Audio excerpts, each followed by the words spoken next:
समन्ता चक्रवालेषु अत्रा गच्छन्तु देवता सद्धम्मं मुनिराजस्य सुनन्तु सग्घमोक्कदं धम्मस्सवनकालो अयं बदन्ता धम्मस्सवनकालो अयं बदन्ता धम्मस्सवनकालो अयं बदन्ता नमो तस् भगवतो अरहतो सम्मा सम्बुद्धस् नमो तस् भगवतो अरहतो सम्मा सम्बुद्धस् नमो तस् भगवतो अरहतो सम्मा सम्बुद्धस् කාරුණික ශ්‍රද්ධාකාමී පින්වතුනි අද දවසේ අපේ පින්වත් පිරිස දෙසතියකට පමණ පස්සේ සද්ධර්ම දේශනාවක් ශ්‍රවණය කරන්නට බුද්ධ පුතුන් මුහුණු පොත සමග එකතු වෙන්නේ. විශේෂයෙන්ම පසුගිය කාල පරිච්ඡේදය තුළ අධ්‍යාපන කටයුතු නිසා කාර්යබහුල වෙලා සිටි නිසාවෙන් අපි ටික දින කීපයක් දෙසතියක පමණ කාලයක් බුද්ධ පුතුන් මුහුණු පොත ඔස්සේ දේශනාවන් සිද්ධ කරන්නට අවස්ථාවක් ලැබුණේ නැහැ. නමුත් අද දවසේ ඉඳලා නැවතත් වරින් වර ඔබ වෙනුවෙන් ඔබේ ධර්මාවබෝධය පිණිස ආධ්‍යාත්මික සුවය පිණිස මේ වගේ සද්ධර්ම දේශනාවන් සිද්ධ කරන්නට අපි අපේක්ෂා කරනවා.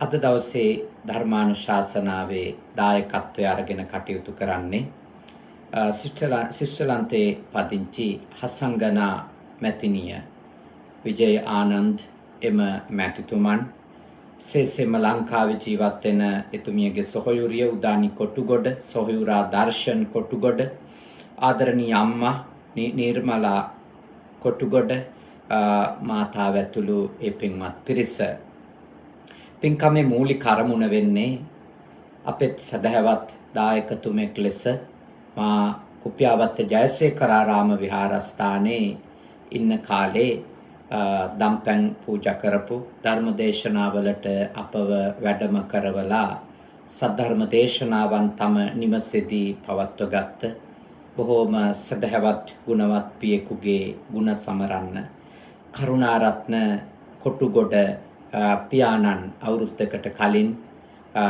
මීට වසරකට කලින් ජුනි මාසයේ 28 වෙනිදා අභාවයට පත් වුණේ. එතුමන්ට පින් අනුමෝදන් කිරීම තමයි අද පින්කමේ මූලික අරමුණ. ඊට අමතරව ආදරණීය අම්මට පින් අනුමෝදන් කරන්නත් හසංගනා මහත්මියගේ ආදරණීය ස්වාමි පුරුෂයාට වගේම සොහොයුරාගේ පවුල්වල අයටත් දුවදරුවන්ටත් නෑදෑයින්ටත් ආශිර්වාද කරමින් මව්පිය දෙපාර්ශ්වයේම මියගිය සියලු ඥාතීන්ටත් අපේ මව් රටේ ලංකාවේ ජීවත් වෙන ඔබ හැම දිනාටමත් ආශිර්වාද කරලා තමයි මේ සද්ධර්ම දේශනාව සිද්ධ කරන්නට කියලා අපිට ආරාධනා කර සිටියේ. ඉතින් ඒ පියාණන් වහන්සේට පින් අනුමෝදන් කරමින් ඔබටත් ආශිර්වාද කරමින් සිද්ධ කරන මේ සද්ධර්ම දේශනාව බොහෝම සංයමයෙන් පුළුවන් උපරිම වේලාවක් ශ්‍රවණය කරන්නට කියලා මා ඔබට මෙත් සිතින් යුක්තව මතක් කර සිටිනවා සිහිපත් කර සිටිනවා.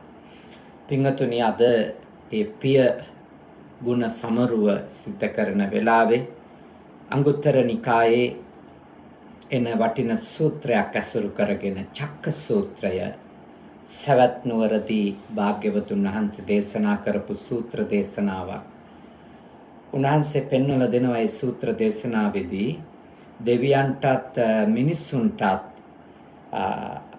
මද කලකින් තාම කෙටි කාලෙකින් ලෞකික ලෝකෝත්තර සැපත් ලබන්නට නම් මෙන්න මේ කියන ධර්ම හතරෙන් යුක්ත වෙන්නට ඕනෑ කියලා. මේ පළමු ධර්මය ලෙස උන්වහන්සේ පෙන්වලා දෙන්නේ කුමක්ද? පතිරූපදේශ වාසෝච ප්‍රතිරූපදේශයක හොඳ සුදුසු තැනක පරිසරයක කෙනෙක් ජීවත් වෙන්නට ඕන. බුදුදහම පිළිගන්න මූලික කරුණක් තමයි බුදුදහමේ උගන්වන යම්කිසි ඵලයක් ලැබෙන්නේ ඊට අදාළ හේතු තියෙනවා නම් හේතු නැති තැන ඵලයක් නැහැ. හේතු වලින්මයි ඵල උපදින්නේ. හේතු නිසාමයි ඒවා හේතු වෙනස් වෙවි පවතිනකන් ඒ ඵලයක් වෙනස් වෙවි පවතිනවා. හේතු නැති වුණාම ඒ ඵලය නැති වෙලා යනවා. ඉතින් ඔබ හැම දිනාගෙම දියුණුවට සාර්ථකත්වයට ප්‍රධානම හේතුවක් තමයි ලෞකික දියුණුවට වේවා ලෝකෝත්තර දියුණුවට වේවා ප්‍රතිරූපදේශය නැත්තම් සුදුසු පරිසරයක කෙනෙකුට ජීවත් වෙන්නට අවකාශය ලැබීම කියන එක. සුදුසු පරිසරයක් ලැබෙන එක. ඉතින් කෙනෙකුට ඒ සුදුසු පරිසරයක් කියන්නේ දියුණුවක් ලබන්න පුළුවන් පරිසරයක් කියන්නේ. එක් පැත්තකින් ආර්ථිකමය වශයෙන් යහපත් පරිසරයක් තියෙනකොට දේශපාලනිකමය වශයෙන් යහපත් පරිසරයක් තියෙනකොට සමාජීයමය වශයෙන් ඊටම යහපත් ප්‍රබුද්ධ පරිසරයක් තියෙනකොට එවැනි පරිසරයක තමයි කෙනෙකුට තමන්ගේ දියුණුව ලබා ගන්නට ඊටම ඉක්මනින් හැකියාව ලැබෙන්නේ කියලා භාග්‍යවතුන් වහන්සේ දේශනා කරනවා. කොච්චර සත්‍යක්ද? මොනතරම් සත්‍යක්ද ඒ කාරණය? කියන්නේ ආර්ථිකමය වශයෙන් පිරිහිච්ච සමාජයක තනි පුද්ගලයෙකුට පවතින්න පුළුවන්ද? රැකෙන්න පුළුවන්ද? බෑ. කවුරු හරි කෙනෙක් හිතනවා නම් මේ වෙලාවේ මගේ ගාව පෙට්‍රල් ටිකක් තියෙනවා හංගගත්තු. මගේ ගාව ඩීසල් ටිකක් තියෙනවා හංගගත්තු. අපේ ගෙදර තාම ගෑස් ටැංකි 2-3ක් ඉතුරුයි. ඒ නිසා අපිට නම් කිසිම ප්‍රශ්නයක් නැහැ. අපිට නම් බේරිලා යන්න පුළුවන්, ඉන්න පුළුවන් ආදී වශයෙන් කවුරු හරි හිතනවා නම් ඒක දැන් අපේ රට තියෙන තත්ත්වෙත් එක්ක එයාගේ අර්බුදය එයාට පැමිණෙන කාලය පිළිබඳව පොඩි වෙනස්කමක් විතරයි. අර්බුදය කාගේ ගේ ඇතුළට එනවා. මගේ මව්පියන්ගේ ගෙදරට, ඔබේ මව්පියන්ගේ ගෙදරට, මගේ සේනාසනයට, හැම තැනටම අර්බුදය එනවා. එහෙම කවුරුවක්වත් තනි පුද්ගලයෝ විදියට එහෙම රැකෙන්න බෑ ලේසියෙන්. එහෙම රැකිලා යම් දුරක් යන්න පුළුවන් අය ඇති. ඒත් අර්බුදය ආවට පස්සේ ඒකේ අපි කවුරුත් ඒකේ ගොදුරු වෙනවා. ඒකයි අර්බුද වලින් නිදහස් වෙන්න නැත්නම් අර්බුද වලට විසඳුම් හොයද්දී මිනිස්සු සාමූහික ප්‍රයත්නයන්හි තම තමන්ගේ ශක්ති ප්‍රමාණයෙන් යෙදිය යුත්තේ. පාලකයා වේවා, පාලිතයෝ වේවා, පුරවැසියෝ වේවා, නායකයෝ වේවා, සාමූහික ප්‍රයත්න යෙදිය යුත්තේ. අර්බුදයේදී සියලු දෙනා ඒකේ ගොදුරු වෙනවා, ඒකේ කොටස්කාරය වෙනවා, ඒකේ පීඩිතයෝ වෙනවා, ඒකේ විඳිතයෝ වෙනවා. කාටවත් දියුණු වෙන්න බෑ, කාටවත් පොහොසත් වෙන්න බෑ. එක දුරක් දක්වා අර්බුදය මුල් අවදියේ අර්බුදය බිස්නස් එක කරගන්න පුළුවන්. හැබැයි එක තැනක් එනවා. අර්බුදය බිස්නස් එක කරගත්තු අයටත් අර්බුදයක් එනවා. ඒ නිසා ඔබේ අපේ කාගේ දියුණුව කියන එක, ඔබේ අපේ කාගේ සාර්ථකත්වය කියන එක පරිසරයත් එක්ක ගැට ගැහුණු එකක්. ආර්ථික පරිසරය, සමාජ පරිසරය, දේශපාලනික පරිසරය. පවුලක කෙනෙකුගේ දියුණුවට බලන්න. අම්මා තාත්තා ඊටාම ආදරණීය, සාමකාමී යහපත් ජීවිත ගත කරන, ඊටාම ප්‍රබුද්ධ ජීවිත ගත කරන අය බවට අම්මා තාත්තපත් වුණා. එවැනි ගෙදරක බිහි වෙන, එවැනි ගෙදරක ජීවත් වෙන දුවදරුවෝ සාපේක්ෂවනේ, සාපේක්ෂව ඒගොල්ලෝ බුදුවරු වෙනවා කියලා නෙවෙයි. සාපේක්ෂව යහපත් ගුණාත්මක අධ්‍යාපනිකව සහ ආධ්‍යාත්මිකව සමාජීයව ප්‍රබුද්ධ දරුවෝ බවට ඒ දරුවෝ පත් වෙන්න අර යාට කියතුලේ ලැබෙන පරිසරය හේතු වෙනවා. දැන් භාවනාවට කමටහන් දෙනකොට රාගය අධික චරිතයක් තියෙන කෙනෙකුට දෙන කමටහන් එයාට භාවනා කරන්න යෝජනා කරන පරිසරය ද්වේෂය අධික කෙනෙකුට අපේ සම්ප්‍රදාය යෝජනා කරන්නේ නැහැ. ද්වේෂය අධික කෙනෙකුට තරහව අධික කෙනෙකුට භාවනා කරන්න ආධ්‍යාත්මික පුහුණුවක නියැලෙන්න අධ්‍යාපනික පුහුණුවක නියැලෙන්න යෝජනා කරන පරිසරය යෝජනා කරන්නේ රාගය අධික කෙනෙකුට. ඒක නූතන අධ්‍යාපන මනෝවිද්‍යාව පවා පිළිගන්න කාරණයක්. එකම ක්‍රමවේදයක් යොදාගෙන සියලුම දරුවන්ගේ නුවණ බුද්ධිය කුසලතා අවදි කරන්න බෑයි කියන එක එකම ටීචින් මෙතඩ් එකකින් එකම අධ්‍යාපනික ඉගැන්වීමේ ක්‍රමවේදයකින් පරිසරයකින් එහෙම දරුවෙකු අවදි කරන්න බෑය කියන එක අද නූතන අධ්‍යාපන මනෝවිද්‍යාවේ පවා ළමා මනෝවිද්‍යාවේ පවා ප්‍රබලව සාකච්ඡා කරන කාරණයක්. ගෞතම බුදුරජාණන් වහන්සේ අපිට ප්‍රතිරූප දේශයක් කෙනෙකුගේ ලෞකික ලෝකෝත්තර දියුණුවට මහත් උපකාරයක් වෙනවා. කෙටි කාලයකින් පරිසරය වෙනස් වෙනකොට කෙනෙකුගේ ජීවිතය සාර්ථකත්වයේ කරා ගෙන යන්න පුළුවන් වෙනවා කියලා කෙටි වැකියකින් වදාළ දෙය අද විවිධ ක්ෂේත්‍රවල විවිධ අයවලුන් සිද්ධ කරපු පර්යේෂණ වලින් තහවුරු වෙනවා. ඔවුන් මේ බුද්ධ වචනේ පර්යේෂණය කර ඉන්නව නෙමෙයි. ඔවුන් බලනකොට මේ ළමයා ඇයි වෙනස් නොවෙන්නේ? ඇයි මේ ළමයා දේවල් වටහා ගන්න නැත්තේ? ඇයි මේ ළමයා මේ නිතරම රුස්සන්නේ නැතුව ඉන්නේ? එතකොට ඔවුන් ඊට අදාළ විවිධ හේතු ගවේෂණය කරනවා. ඒ අතරේ ඔවුන් හොයාගන්න එකක් තමයි එයා ඉන්න කාමරේ, එයාට ඒ කාමරේ නිතර පේන දේවල්, එයා ඉන්න ගේ ඇතුළ, එයාට එතනදී නිතර ඇහෙන දේවල්. මේ දේවල් මත ළමයෙකුගේ සම්පූර්ණයෙන්ම ජීවිතේ පරිහානිය හෝ දියුණුව උදා වෙනවා කියන එක බුදු දහමේ සාකච්ඡා කරන ඉතාම වැදගත් දෙයක්. අද ඒක නූතන පර්යේෂණ වලින් ප්‍රබල ලෙස තහවුරු වෙලා තියෙනවා. ඒ නිසා මම ඔබට සිහිපත් කරනවා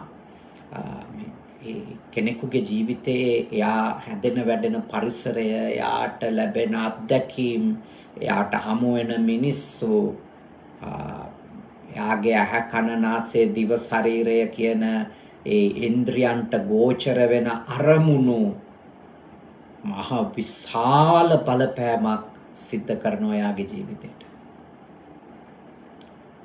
ඔය ටිකක් වැඩිහිටි වියට ඇවිල්ලා ගිහි වුණත් පැවිදි වුණත් යම් හරි හිතන්න බැරි විදිහේ ප්‍රකාශන කරන අය අපි දකින්න විදියට හැසිරෙන සහ කතා කරන අදහස් පළ කරන අය.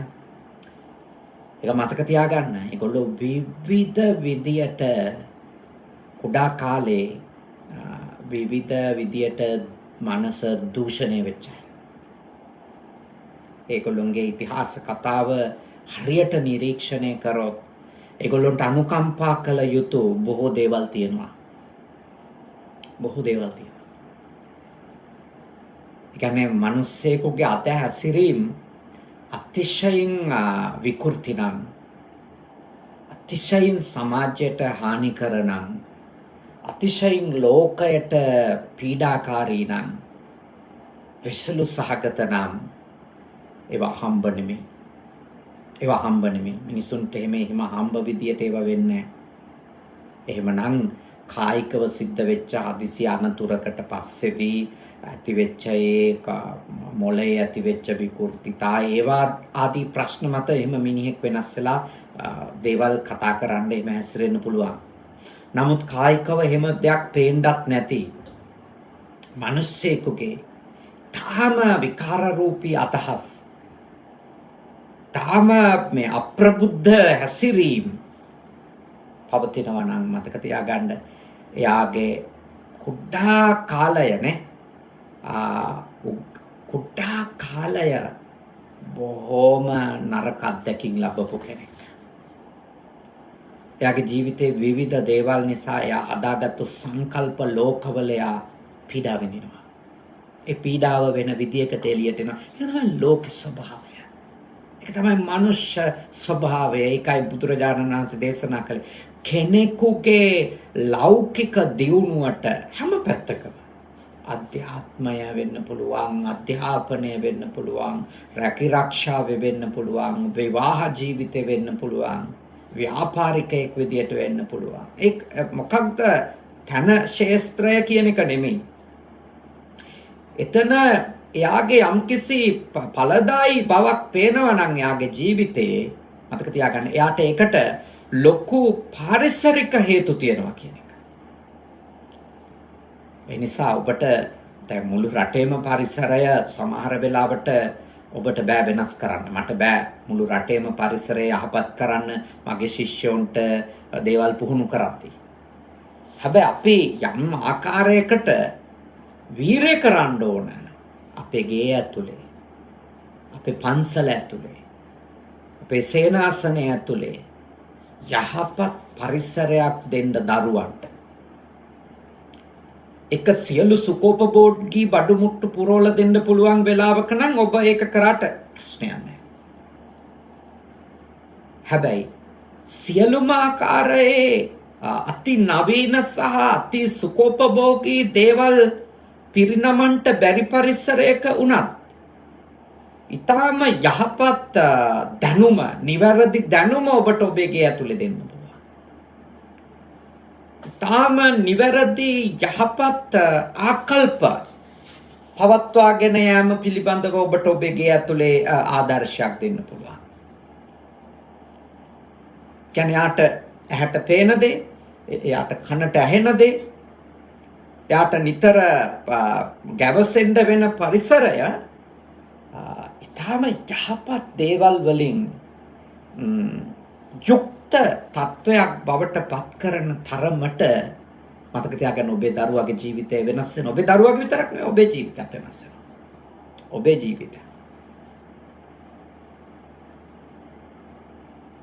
ඔබේ ජීවිතේ ගොඩක් අර්බුදවලට හේතුව ගෙදර භෞතික පරිසරය වගේම ගෙදර ජීවත් වෙන එකිනෙකාගේ මානසික තත්ත්වයනුත් හැසිරීම්, කතා බහ,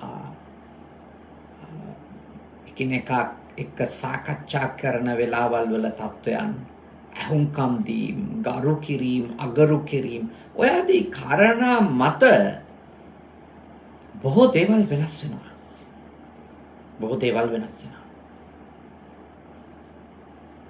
ඒ හින්දා කවුරු හරි කෙනෙක් ඔබට ප්‍රතිරූපදේශය නිර්මාණය කරලා දෙයි කියලා හිතන් ඉන්න එපා. ඔබ උත්සාහ කරන්න ඔබේ ශක්ති ප්‍රමාණයෙන් ඔබේ දියුණුවට උපකාරවත් වෙන පරිසරයක් හදාගන්න. උදාහරණයක්. අපේ පුතෙක් විභාගෙට දුවෙක් සූදානම් වෙනවා කියලා හිතන්නනේ. පුතෙක් හෝ දුවෙක් විභාගයකට සූදානම් වෙනවා කියලා හිතන්න. එතකොට ඒ දරුවා පාඩම් කරන්න ගත්ත වෙලේ ඉඳලා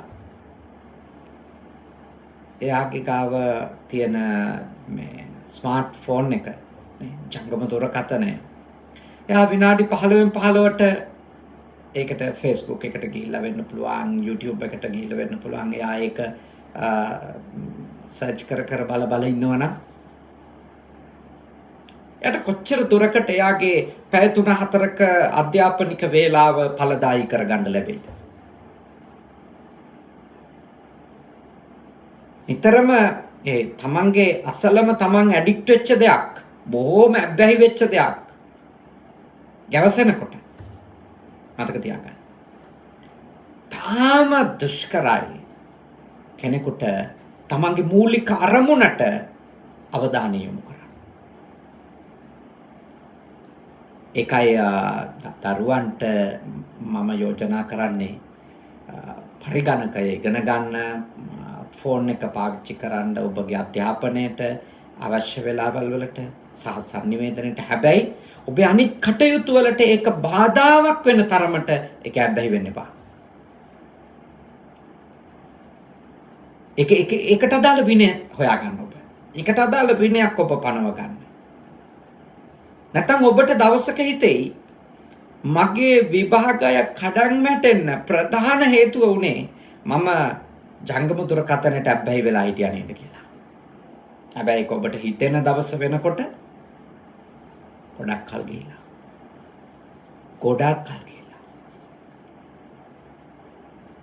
එතකොට ඔබට අහිමි වෙච්ච දේවල් ආපස්සට අදින්න බෑ.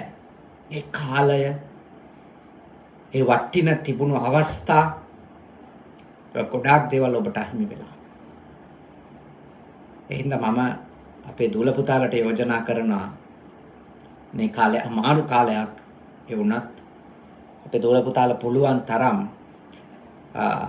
අනිත් කාරණා පිළිබඳව අවබෝධ කරගෙන ඒ පිළිබඳව සතිමත්ව දැනුවත්ව ඉන්න අතරම තමන්ගේ මූලික අරමුණට උදව් වෙන, තමන්ගේ මූලික අරමුණට ඉලක්කයට උපකාරවත් වෙන දේවල් නිතර පරිහරණය කරන්න. තමන්ගේ වටේ එවැනි දේවල් ගැවසෙන තත්ත්වයටපත් කරගන්න. තමන්ට හානිකර සහ තමන්ගේ අරමුණට යම්කිසි ආකාරයකට බාධාකාරී දේවල්, පීඩාකාරී දේවල්, හානියක් විය හැකි කියලා හිතෙන දේවල් තමන්ට හිතුන් නැතත් තමන්ට මඟ පෙන්වන බුද්ධිමත් මව්දෙමව්පියන්ට, ගුරුවරුන්ට හිතන යම් දේවල් තියෙනවා මෙයාගේ ගමනට මේක බාධාවක්. ඔබ බලන්න ඇත්තටම ඒ වගේ දේවල් ටික කාලයකට හෝ පැත්තකින් තියලා ඒක අයින් කිරීම ඔබට උදව්වක් වුණාද කියලා. ඔබම අත්හදා බලන්න. එහෙම උදව්වක් වුණා නම් ඒක දිගටම ඒකට අදාළව විනයක් පවත්වගෙන අයින් කරගන්න. ඒක ඔබට අත්හදා බලන්න පුළුවන්. යා දෙමව්පියෝ කියන ෆෝන් එක ඔබ ඉන්න එපා. කොච්චර හරි මොකද කරන්නේ? ඕක කර පාඩම් කරන්න පුළුවන්ද? ඕක පැත්තකින් තියන්න ළමයා කිය බනිනවනේ ඔබට. ඔබ කේන්ති ගන්නවා. මම ඔබට යෝජනා කරනවා කේන්ති ගන්නවා වෙනුවට ඒගොල්ලෝ එහෙම අදහසක් කියනවා. ඔබ ඒක ඇත්තටම පැත්තකින් තියලා ඔබ සතියක් දෙකක් උත්සාහ කරලා බලන්න අධ්‍යාපන කටයුතු වලට වෙන් කරන පැය දෙක ෆෝන් එක ඔබ ඉන්නේ නැතුව සම්පූර්ණයෙන් මේ පැය දෙක සති දෙකක් දවසට පැය දෙක ගානේ වැඩ කරලා ඔබ බලන්න ඔබට ඒකෙන් ඇත්තටම ප්‍රයෝජනයක් තියෙද?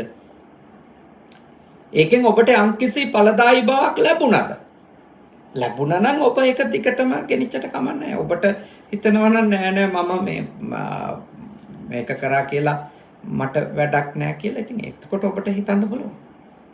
මම හිතන විදියට නම් ඔබ ඉගෙන ගන්න පරිසරය වෙනස් කර ගන්නකොට ඒකට කැප දේවල් අකැප දේවල් අඳුරගෙන අකැප දේවල් අයින් කරලා කැප දේවල් ඒකට ලං කරගත්තොත්, ගෝචර තැන අඳුනගෙන අගෝචර තැන අඳුනගත්තොත්, කල යුතු දේ අඳුනගෙන නොකල යුතු දේ අඳුනගෙන කල යුතු දේ කරලා නොකර යුතු දේ නොකර ඉන්න කෙනෙකු බවට ඔබපත් වුණොත් අනිවාර්යෙන් ඔබේ අරමුණ ජය ගන්න ඒ පරිසරය ඔබට උදව්වක් වෙනවා.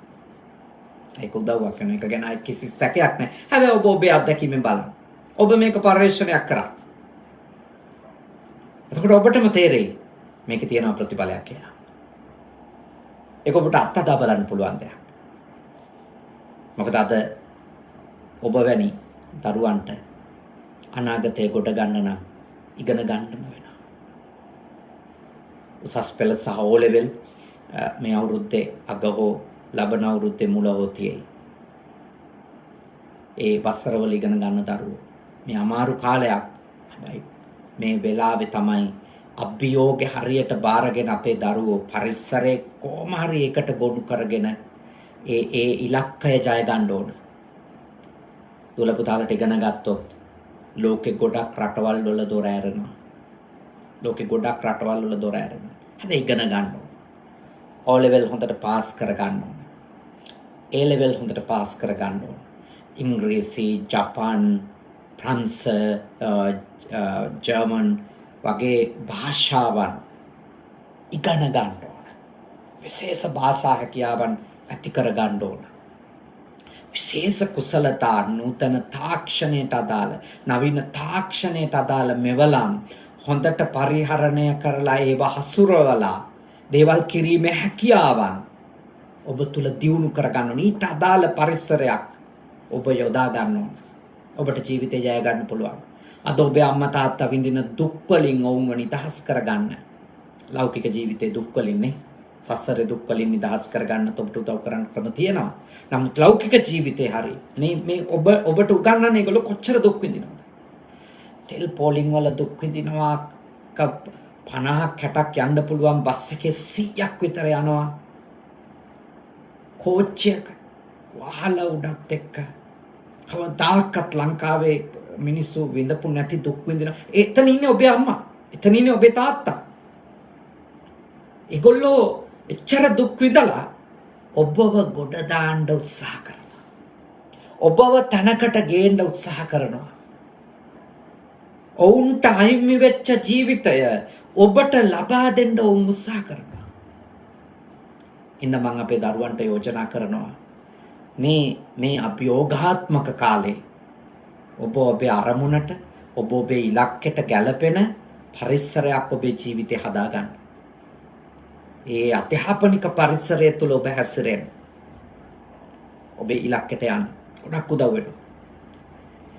ඊළඟට දෙවැනි කාරණය තමයි භාග්‍යවතුන් වහන්සේ දේශනා කරනවා යම්කිසි කෙනෙකුට ඒ දියුණුව කරා යන ගමනේදී බුද්ධාදී ආර්යයන්ගේ සිත් සුරු කරන්න නේ ලැබුණොත් ඒ කිව්වේ සත්පුරුෂය අසුරු කරන්න ලැබුණොත් ඒ සිතුවිලි අඳුනගන්ට නේ අඳුනගන්ට ලැබුණොත් කෙනෙකුට එක කොටහක් ලොකු උපකාරයක්. ලෞකික ලෝකෝත්තර දියුණුවට ඒ උත්තමයන් පිළිබඳව ඇති වෙන පැහැදීම ඒ උත්තමයන්ගේ හේවන තවත් විදියට කිව්වොත් මොකද්ද? සත්පුරුෂ ශාස්ත්‍රය.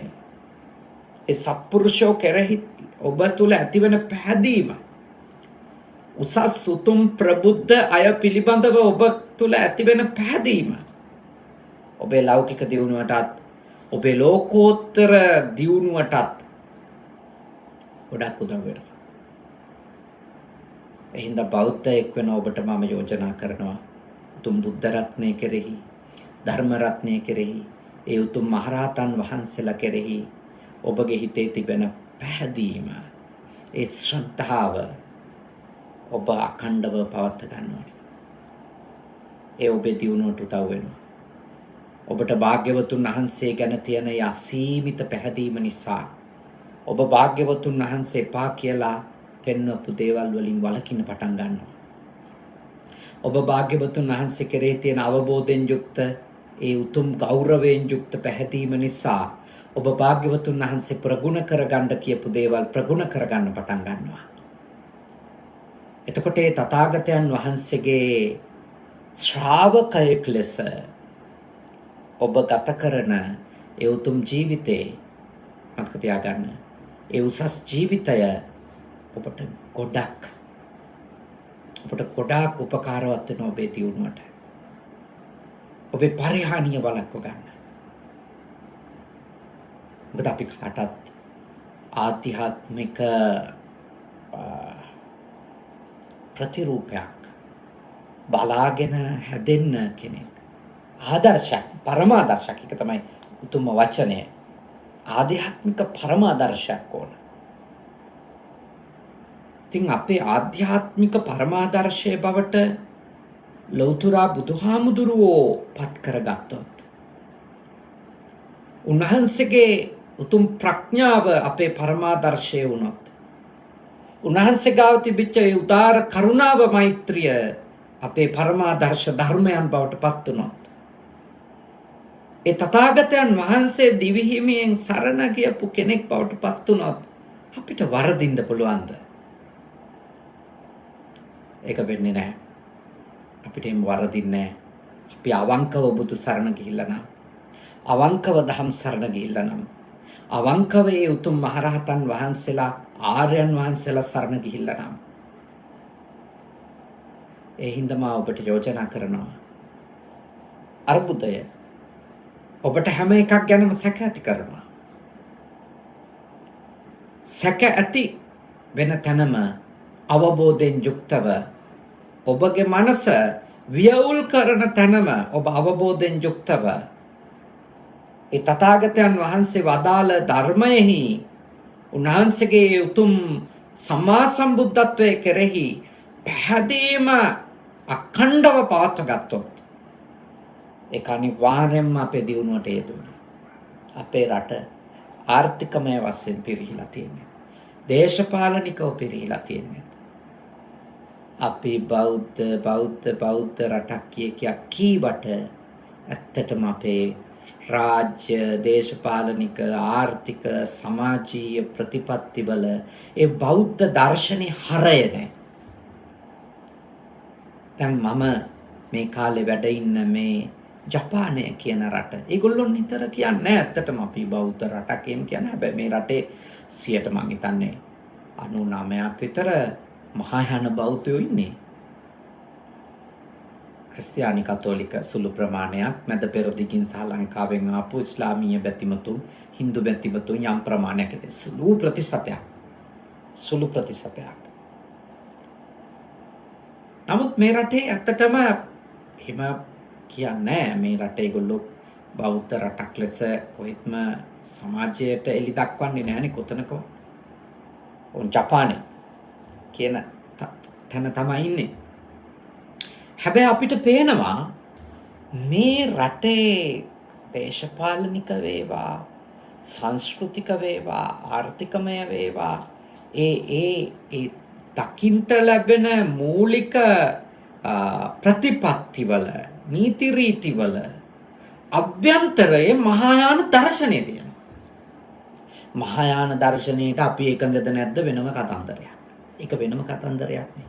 ඒක අපේ දාර්ශනික ප්‍රශ්නයක්. මහායාන සංස්කෘතියට අපි එකඟද නැද්ද කියන එක වෙනම කතන්දරයක්. ඒක අපේ දාර්ශනික, ඒක ගැන අපිට විවාදයක් තියෙනවා. අපි තේරවාදීන් නිසා. ඒක වෙනම කාරණයක්. හැබැයි ඔවුන්ගේ සාර්ථකත්වයට මහායාන බෞද්ධ දර්ශනයෙන් ගත්තු දේවල් බොහොමයක් තිබෙන බව පේනවා. ඒක පේනවා. මම ඔබට කියන්නේ අපිට වරදින ප්‍රධාන හේතුවක් තමයි අපේ රටේ පාලන තන්ත්‍රයට තුනුරුවන් පාවිච්චි කරනවා විතරයි නේ.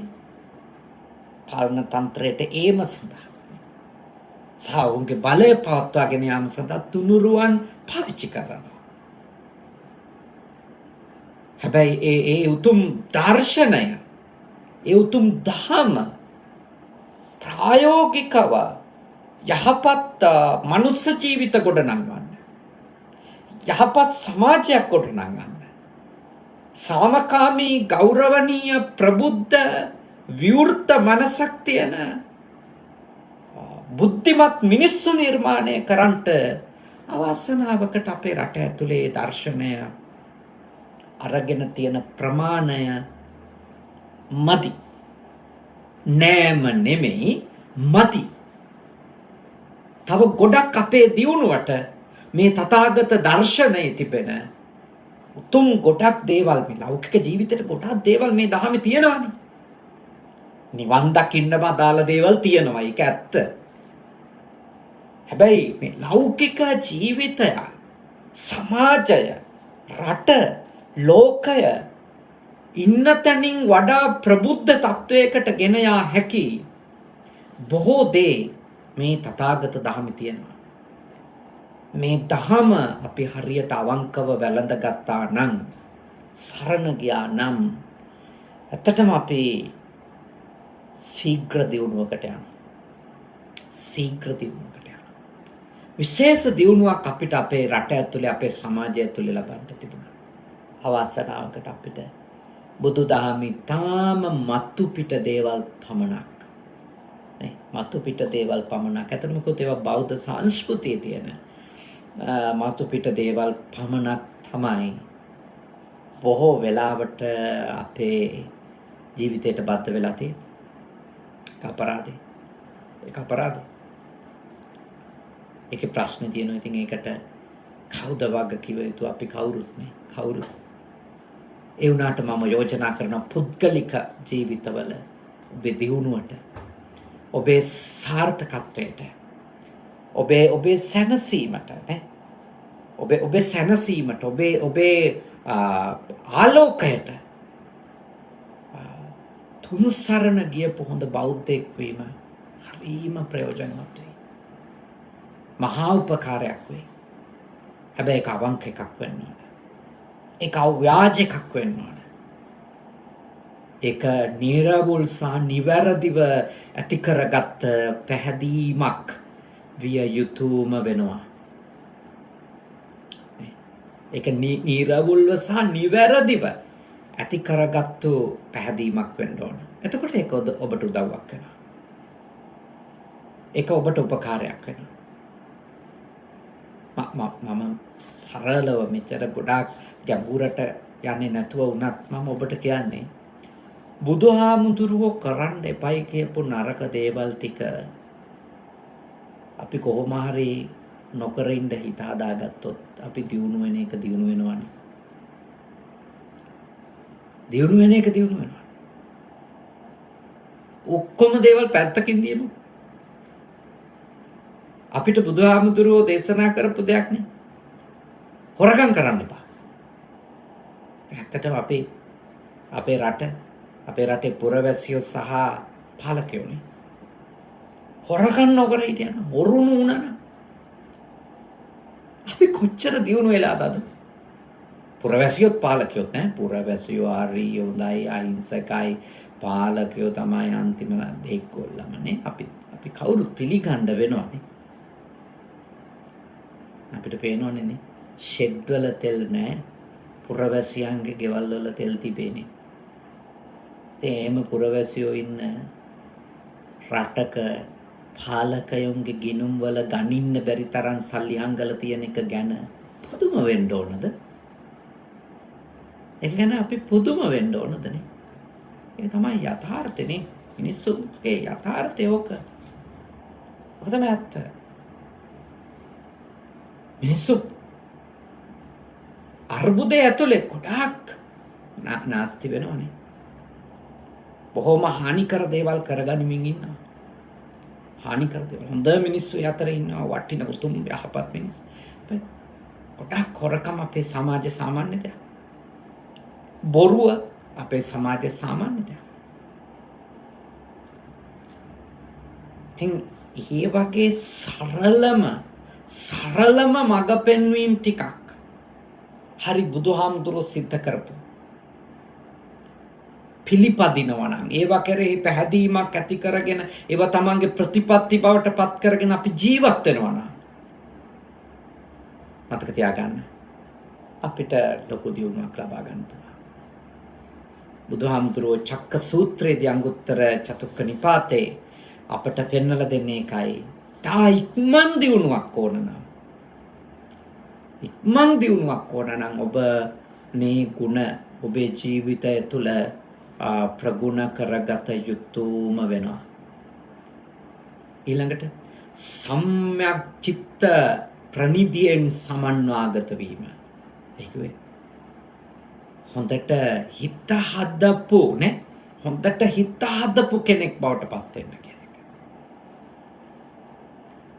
හොඳ ආත්ම දමනයක් තියෙන මිනිසෙක් වෙන්න ඕන කියන එක නේ. හොඳ ආත්ම දමනයක් තියෙන. ආත්ම දමනය ඕන කොයි වෙලාවෙද?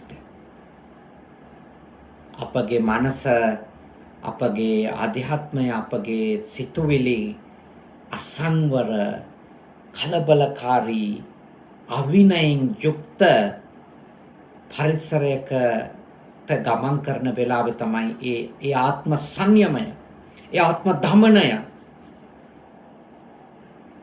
මනා චිත්තචෛතසික කලමනාකරණයක් ප්‍රබුද්ධව තමන්ගේ මනස අවබෝධ කරගෙන කටයුතු කිරීමක් අපි විසින් කළ යුතුයි. ඒක අනිවාර්යෙන් අපි විසින් කළ යුතුයි.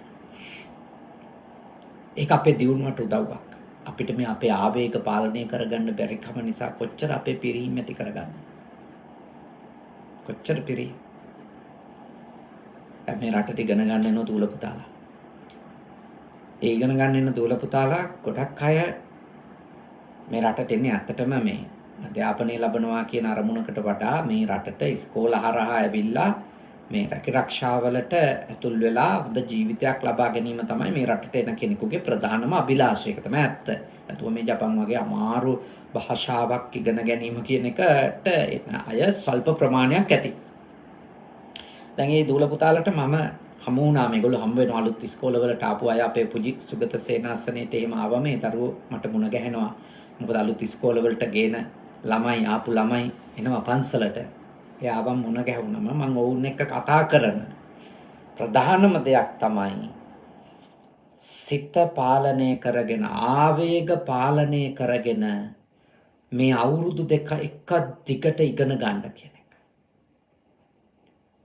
මොකද හේතුව ඔය පාර්ට් ටයිම් රැකියාවක් එහෙම කරාම සල්ලි ටිකක් හම්බෙනකොට ඒක රුපියල් වලට කන්වර්ට් කරලා ගණන් හදනකොට ගොඩාක් වෙලාවට ඒ දරුවන්ගේ ඒ සිතුවිලි යනවා ඉස්කෝලේම නවත්තලම සල්ලි හම්බ කරන්න පටන් ගත්තා නම් කොච්චර හොඳද කියලා.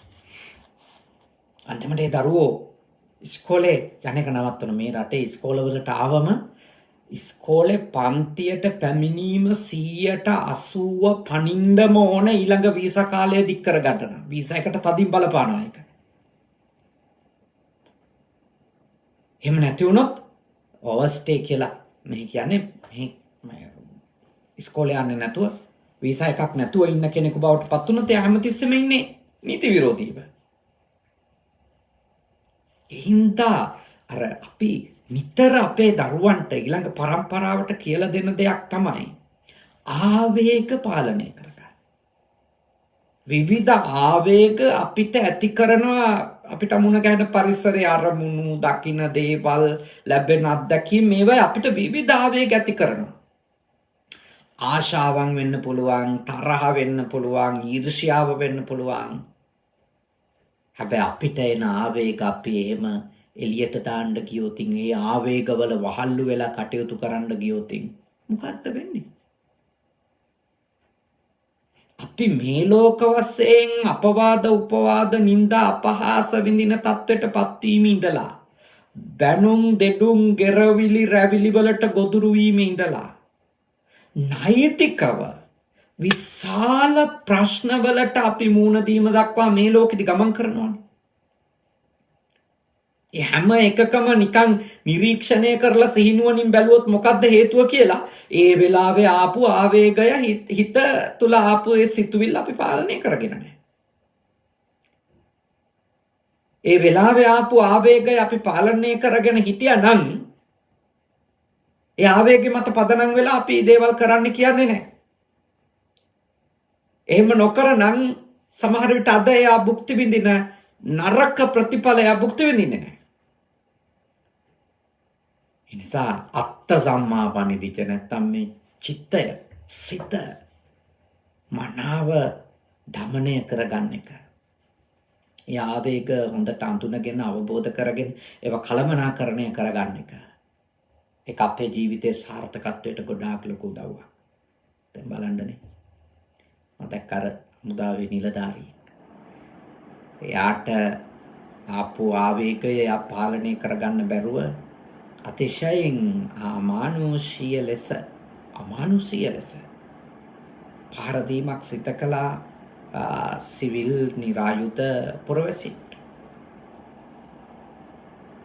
දැන් ඒ ආවේගය ඒ හමුදා නිලධාරියා පාලනය නොකර ගැනීම නිසා ඒ විනාශය වෙන්නේ තාම ශිෂ්ට සම්පන්න විනයගරුක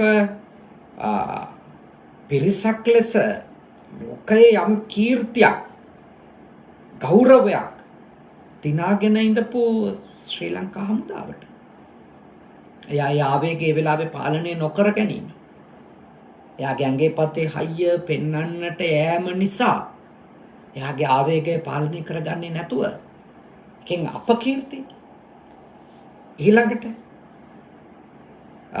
ත්‍රස්තවාදයට එරෙහිව දෙමළ සිංහල මුස්ලිම් සියලු දෙනා බේරා ගැනීම සඳහා කරපු සටනේදී ඒකෙදි යම් යම් වැරදි අමානුෂීය හැසිරීම් තිබුණා කියලා චෝදනා කරනවා ලෝකේ සමහර රටවල් අපේ හමුදාවේ සමහර අයට ලෝකෙ මිනිස්සු චෝදනා කරනවා. එතකොට මේ චෝදනාවන් තර්කානුකූල කරන්නේ නැද්ද මේ වගේ ආවේගකාරී හැසිරීම්? ඒ වගේ චෝදනාවන් ගැන නැවත හිතා බලන තත්ත්වයට පත් කරන එකක් නෑ කියලා හිතනවා. බලන්න එක ආවේගයක් කරන විනාශය. ඊළඟට උන්ට ශ්‍රී ලංකා හමුදාව සම්බන්ධව සමාජයේ 20 අවුරුද්දක් විතර තිස්සේ තියෙන ගෞරවනීය හැඟීම. එක අමාරුවෙන් ගොඩනගාගත්තු දෙයක්. ඒක බොහොම දිගු කාලයක් තිස්සේ හෙමින් ගොඩනගාගත්තු දෙයක්. එවැනි ආවේගකාරී හැසිරීමකින් ඒ සිද්ධ වෙන හානිය ඒක සුළු නෑ. හින්ද ආවේග කළමනාකරණය කියන එක ඉගෙන ගත්තේ නැතොත් කොච්චර කඳබඩ ලොකු වුණත් වැඩක් නෑ.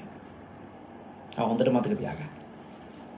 ආවේගය Tamanට ආවේග එනවා මටත් එනවානේ ඔබටත් එනවා. රහත් නොවුණු හැමෝටම ආවේග එනවා යම් සිද්ධිවලදී.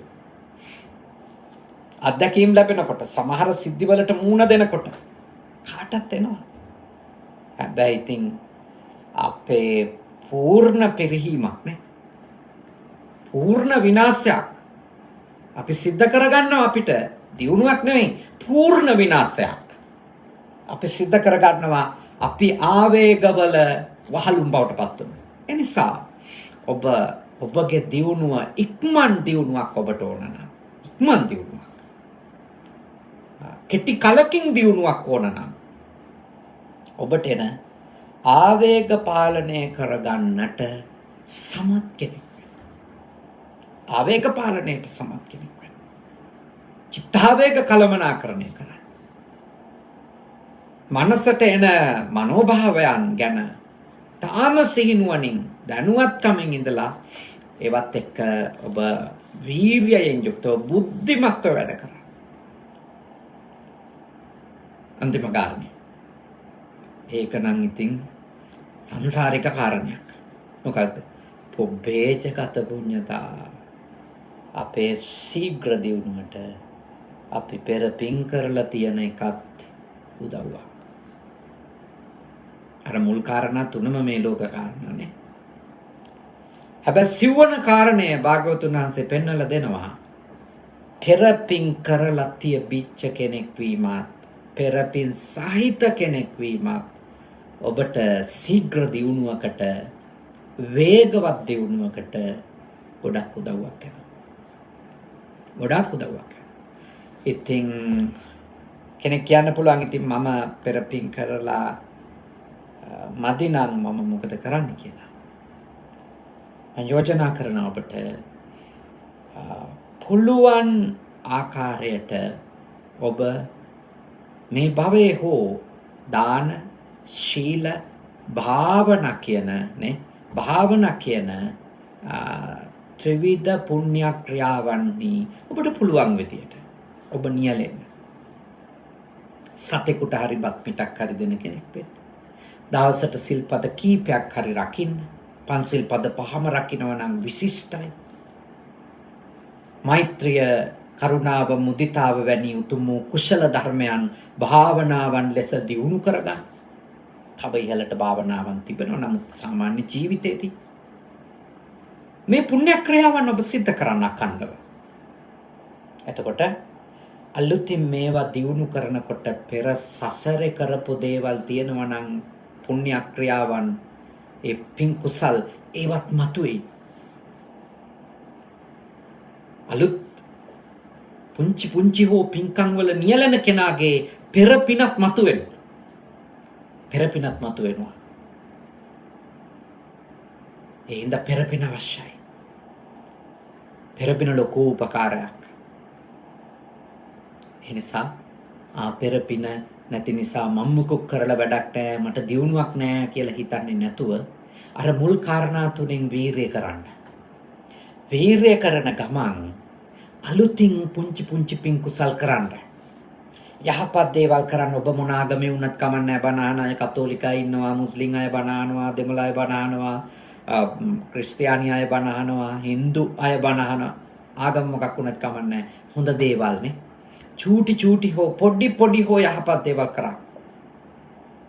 ඔබ යහපත් දේවල් කරන තරමට, ඔබ උතුම් පින් කටයුතු කරන තරමට ඔබගේ දියුණුව අනිවාර්යයෙන්ම ඉහළට ගමන් කරන්න පටන් ගන්නවා. තාම ප්‍රබල දියුණුවක් ඔබේ ජීවිතේට ඔබට ලැබෙන්න පටන් ගන්නවා. ඒක අනිවාර්යයි. ඒක උත්සාහ කරන්න. ඔබට පුළුවන් ඒක කරන්න. මේ කරුණු ටික ඔබට පැහැදිලි කළේ ඔබට ඉක්මන් දියුණුවක් අවශ්‍යයි. ඉක්මන් දියුණුවක් අවශ්‍ය වෙන්නේ අපි විශාල පරිහානියක ඉන්න නිසා. හැබැයි ඉක්මන් දියුණුවත් යහපත් පදනමක පිහිටා ගොඩනගා ගත යුතු එකක්. ඒ පදනම තමයි අපි සාකච්ඡා කළේ. ඒ පදනම. එහි මූලික හරය විය යුත්තේ කොයි වගේ තත්වයක්ද, කොයි වගේ දේවල්ද කියන එක. ඉතින් තාම ශ්‍රද්ධාවෙන් අද මේ සන්ධ්‍යායාමේ මම දන්නවා ලංකාවේ ගොඩාක් අයට පැයක් බණ අහන් ඉන්න බෑ, කරන්ට් එක යනවා. එතකොට ෆෝන් වැඩ කරන්නේ නැතුව යනවා. ඩේටා නැහැ, සල්ලි නැහැ ඩේටා දාගන්න. ගොඩක් ප්‍රශ්න. ඒත් ගොඩක් අය ශ්‍රද්ධාවෙන් පුළුවන් උපරිම වෙලාවක් මේ දේශනාව ශ්‍රවණය කළා.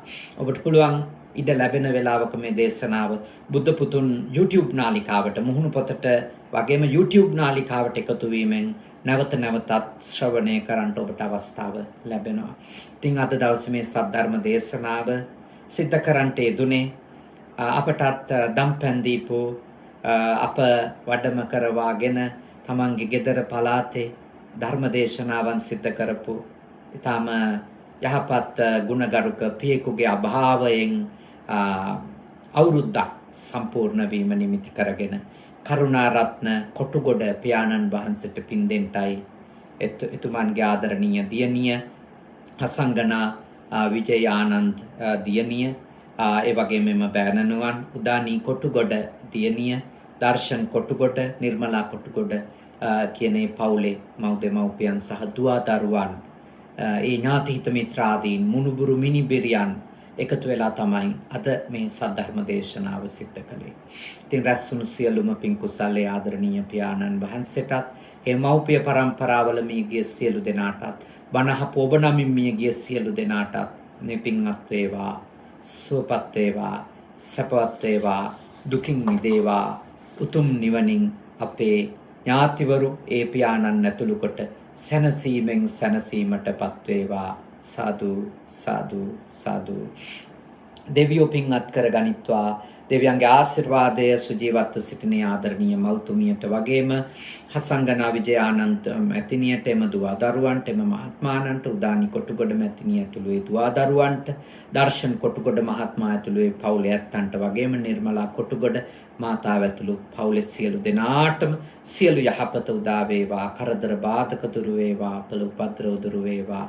ලංකාවාසී ඔබ හැම දෙනාටම සියලු යහපත උදා වේවා.